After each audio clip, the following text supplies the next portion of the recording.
Hello student, स्वागत है आपका डिलाइट बॉटनी क्लासेस में। मैं शानम खातून आज आप लोगों के लिए बेहतरीन सा टॉपिक लेकर आई हूँ जिसका नाम है ट्रांसलेशन। इससे पहले वाली वीडियो में मैंने आपको ट्रांसक्रिप्शन को एक्सप्लेन कर ही दिया था। हम जानते हैं ट्रांसक्रिप्शन एंड ट्रांसलेशन दोनों ही प्रोटीन सिंथेसिस के स्टेप हैं। पहला स्टेप है ट्रांसक्रिप्शन, उसमें डीएनए से आरएनए बनता है, और ये वाला स्टेप है ट्रांसलेशन, इसमें आरएनए से क्या बनती है, प्रोटीन। क्या होता है बच्चों, डीएनए आरएनए को ऑर्डर देता है कि जाओ ये वाली प्रोटीन बनाओ, ठीक है। अकॉर्डिंग टू एमआरएनए पर डीएनए क्या देता है, कोडॉन्स देता है।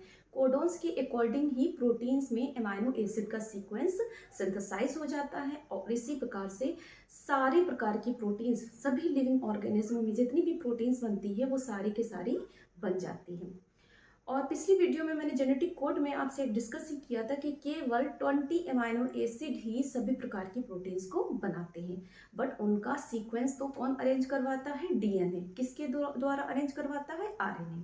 और आरएनए पर कोड वर्ड भाषा में मैसेज होता है। कौन से आरएनए पर, मैसेंजर आरएनए पर।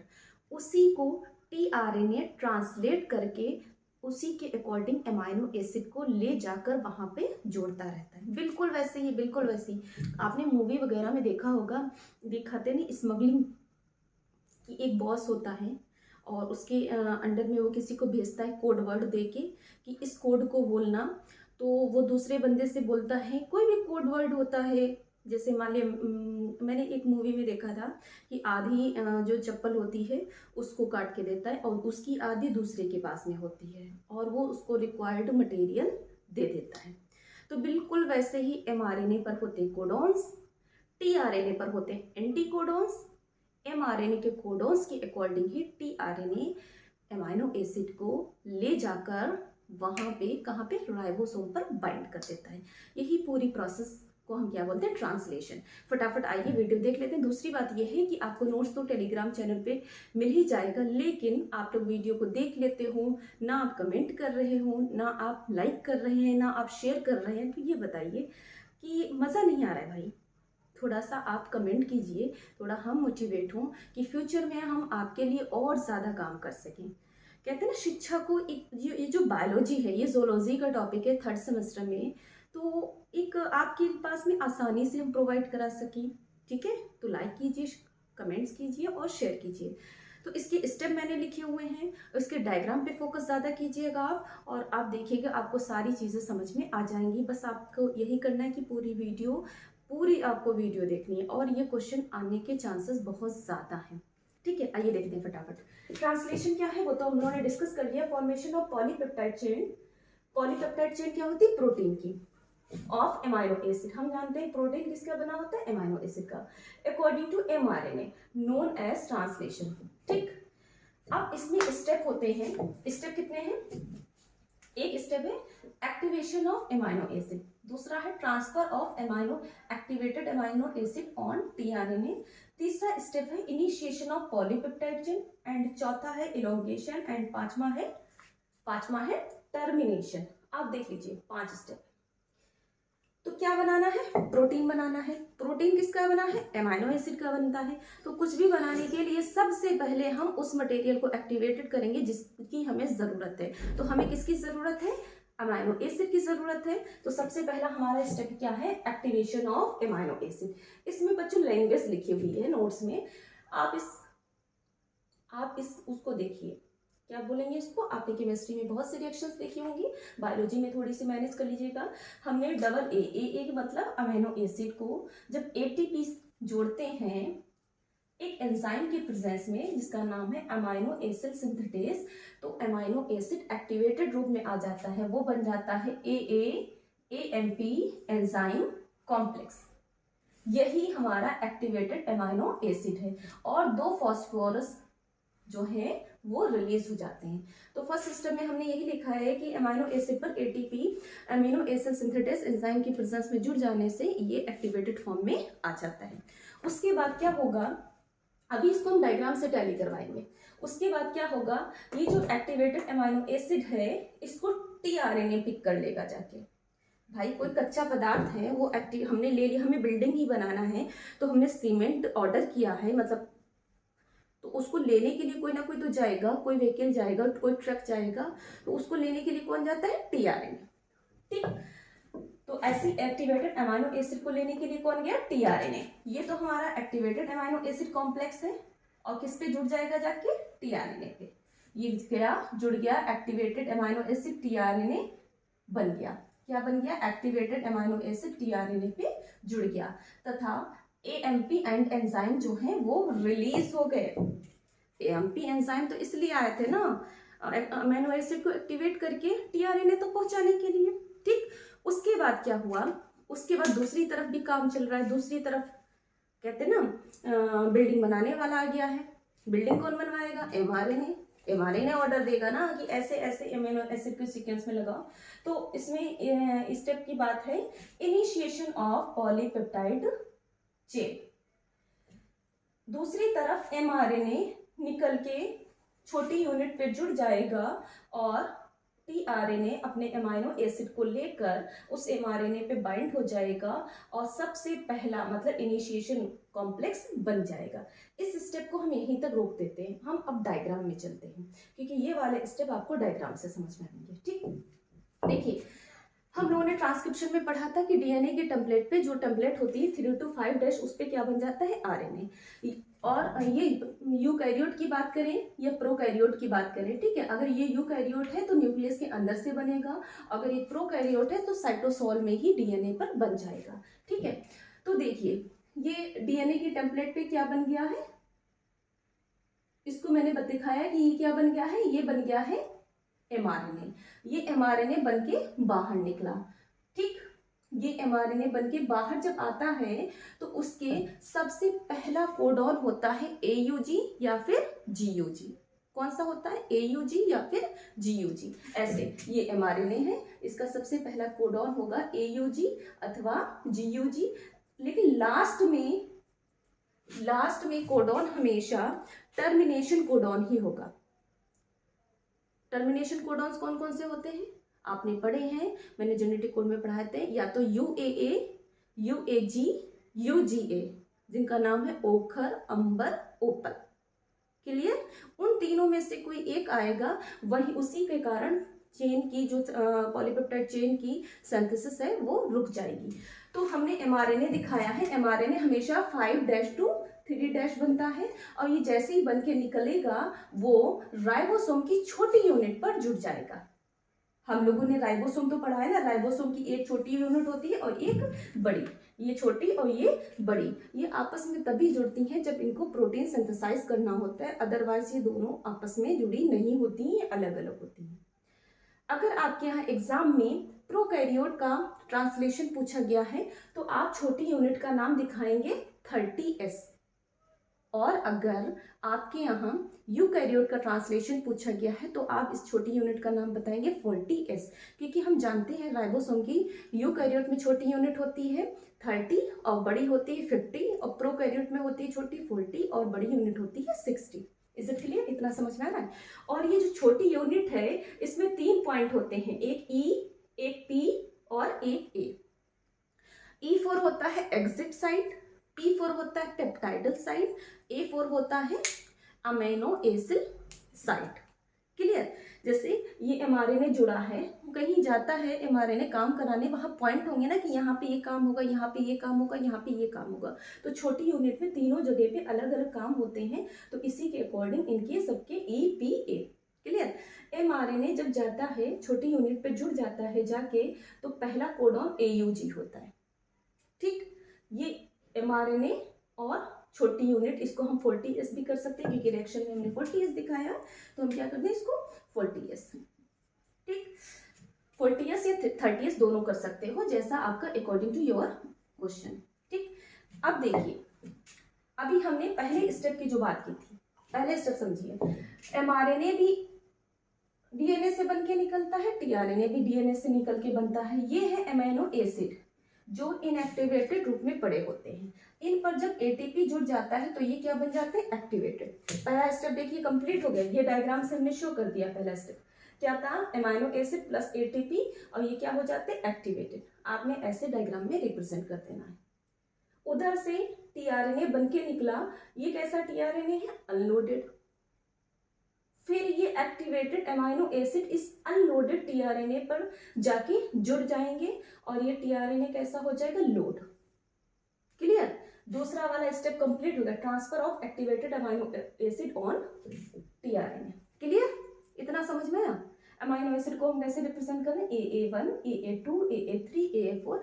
साइटोसोल में सारे अमाइनो एसिड प्रेजेंट होते हैं 20 प्रकार के, हम यहाँ पे 3-4 बता देंगे। ठीक, तो ये loaded tRNA plus mRNA 40S, ये दो लोग और ये दो चीजें, मतलब टीआरएनए और अमाइनो एसिड मिलके इनिशिएटिंग कॉम्प्लेक्स बनाना शुरू कर देंगे।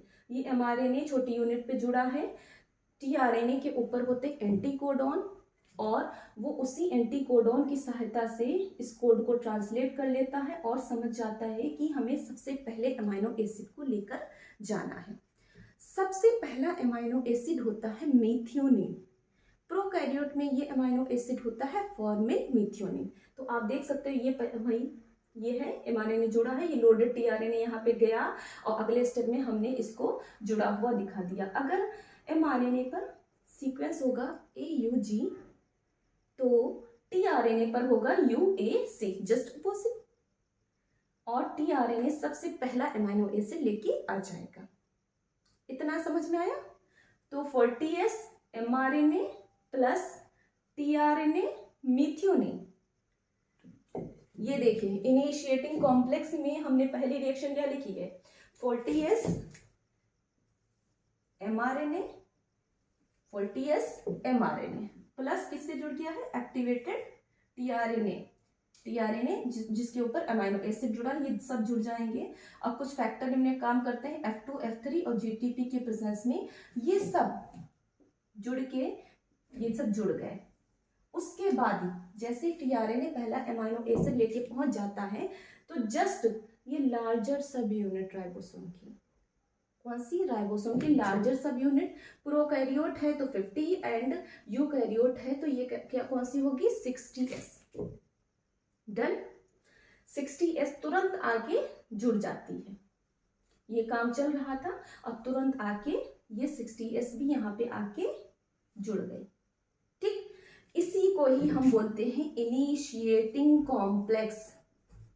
इनिशिएटिंग कॉम्प्लेक्स मतलब सबसे पहला अमाइनो एसिड, मैंने यहाँ पे 1 ही लिख दिया है, अमाइनो एसिड 1 आके जुड़ा, सब कुछ काम शुरू हो गया, पहला कॉम्प्लेक्स बन गया।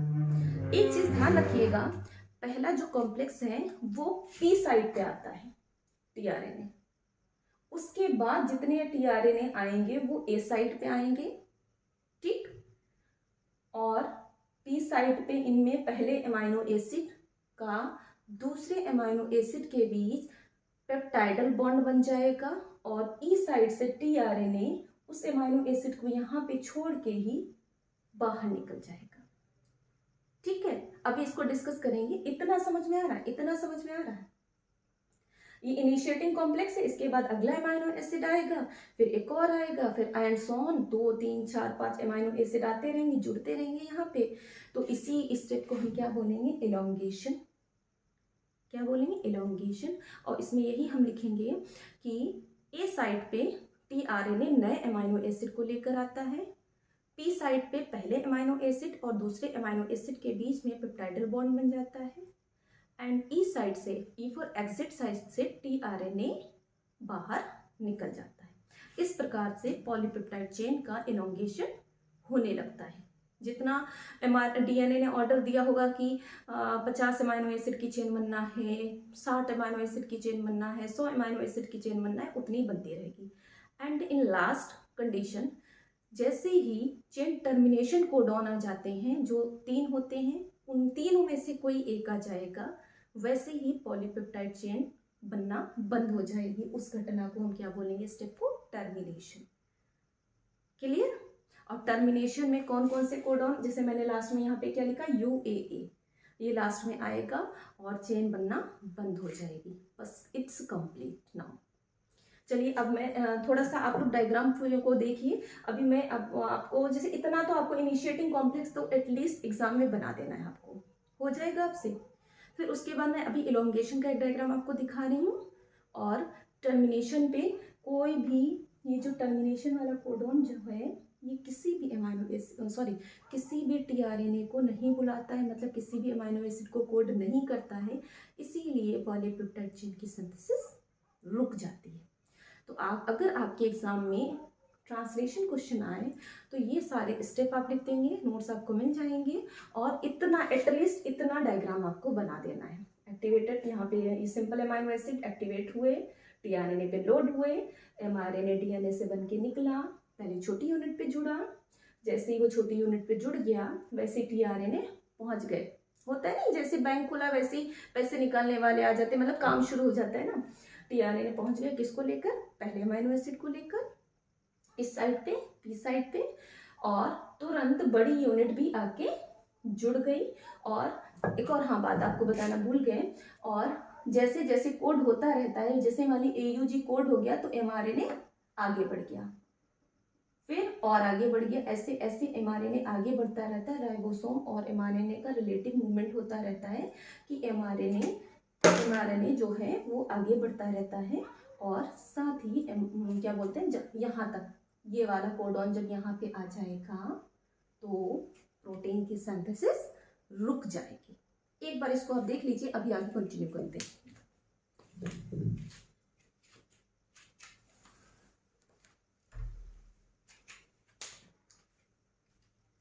ठीक है, अब देखते हैं हम लोग, अब आगे इलोंगेशन और टर्मिनेशन वाले डायग्राम को देखते हैं। देखिए इनमें आपको कोई प्रॉब्लम नहीं होना चाहिए। इन रिएक्शन में अमीनो एसिड ATP से जुड़ा, ये कॉम्प्लेक्स बना, ये कॉम्प्लेक्स टीआरएनए से जुड़ा, एक्टिवेटेड टीआरएनए mRNA 40S से जुड़ गया, और हाँ 40S और 60S हम जानते हैं, 40 60 कौन से राइबोसोम की यूनिट है, 80S की। तो यहाँ पे आपने क्या लिख देना, 80।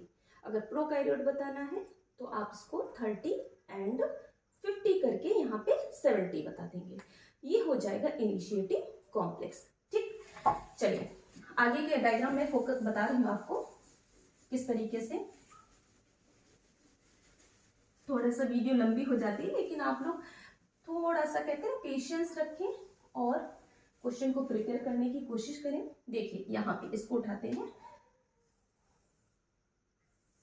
ऐसे करके ड्रॉ कर लेंगे। छोटी यूनिट पे क्या जुड़ा हुआ है, छोटी यूनिट पे जुड़ा हुआ है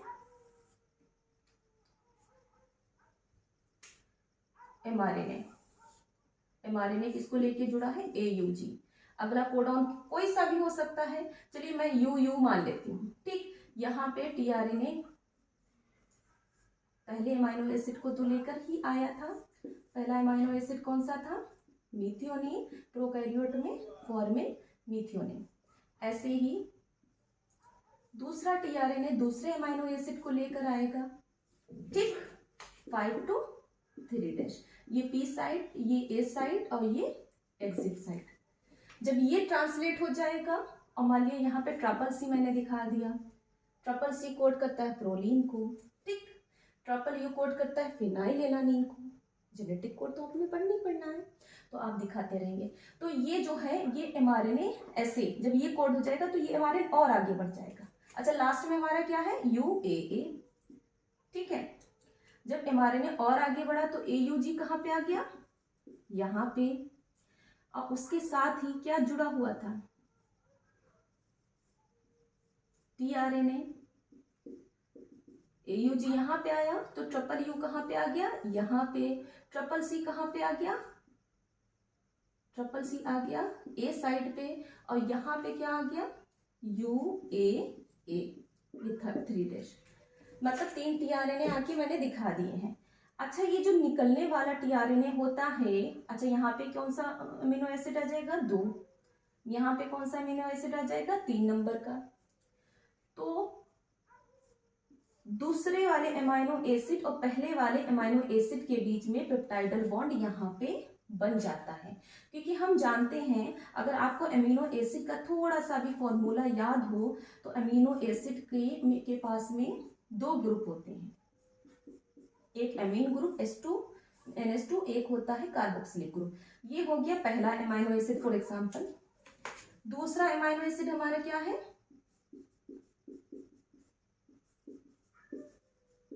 R2, ये साइड चेन, और ये COOH। तो पहले अमाइनो एसिड के COH और दूसरे अमाइनो एसिड के बीच हाइड्रोजन ये वाटर मॉलिक्यूल निकल जाता है और इनके बीच बन जाता है एक पेप्टाइडल बॉन्ड। तो वही हमने यहाँ पे क्या दिखा दिया, पेप्टाइडल बॉन्ड। तो इसी तरीके से हर कोई अपना अमाइनो एसिड, इनको कहते हैं ना, पी साइड पे पकड़ा के चला जाता है। ऐसे ही ये और आगे बढ़ जाएगा, ये और आगे बढ़ जाएगा। तो आप देखिए AUG कोड कहाँ, बाहर, और U यहाँ पे C और यहाँ पे क्या आ गया, UAA। अब सुनिए यहाँ पे क्या हो गया, यहाँ पे क्या हो गया, देखिए यहाँ पे और अमाइनो एसिड जुड़ गए। अमाइनो एसिड 1 तो यहाँ पे आ गया, 2 यहाँ पे और 3 यहाँ पे। लेकिन UAA तो किसी कोड को नहीं कोड कर रहा है, UAA किसी अमाइनो एसिड को कोड नहीं कर रहा है, तो कोई भी tRNA नहीं आएगा। फिर इनको तो निकलना ही निकलना है। उसके बाद mRNA भी ऐसे मूव कर आगे बढ़ जाएगा और फिर tRNA भी सारे के सारे निकल जाएंगे। ऐसे करके सब tRNA चले जाएंगे, अपना कहते हैं ना काम निपटने के बाद सब अलग अलग। और ये प्रोटीन पेप्टाइड जो है, पॉलीपेप्टाइड चेन भी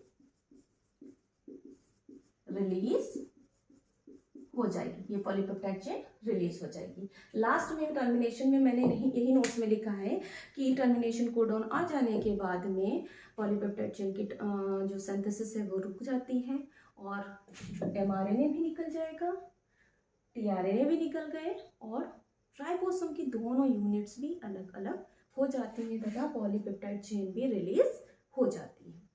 तो बस आपको एक ही काम करना है, इस डायग्राम पे फोकस करना है। Activation of amino acid, transfer of activated amino acid on tRNA, initiation complex formation, elongation and termination। 5 step को 2-4 बार आप रिकॉल करेंगे। अपना जितना भी आप रीड करो उसको लिख के देखेंगे। आई होप आपका सब एकदम अच्छे से हो जाएगा। और उसके बाद आप यकीन मानिए 2 घंटा सिर्फ आप इसको ट्रांसलेशन को दे दीजिएगा और आपको समझ में आ जाएगा। 2 घंटा तो फिलहाल बहुत है, आप सिर्फ 1 घंटा दे दीजिएगा। और इसलिए कह रहे हैं क्योंकि इम्पोर्टेंट क्वेश्चन है, एग्जाम में आने के चांसेस बहुत ज़्यादा हैं। बहुत मेहनत कीजिए और बहुत ज़्यादा ही कहते हैं ना, थोड़ा सा अपनी लाइफ बनाने के लिए इतना तो आपको करना ही पड़ेगा। एंड बस हाँ, कमेंट बॉक्स में आप जो है कमेंट कर दीजिएगा कि आपको आगे के कौन से टॉपिक चाहिए। Thank you.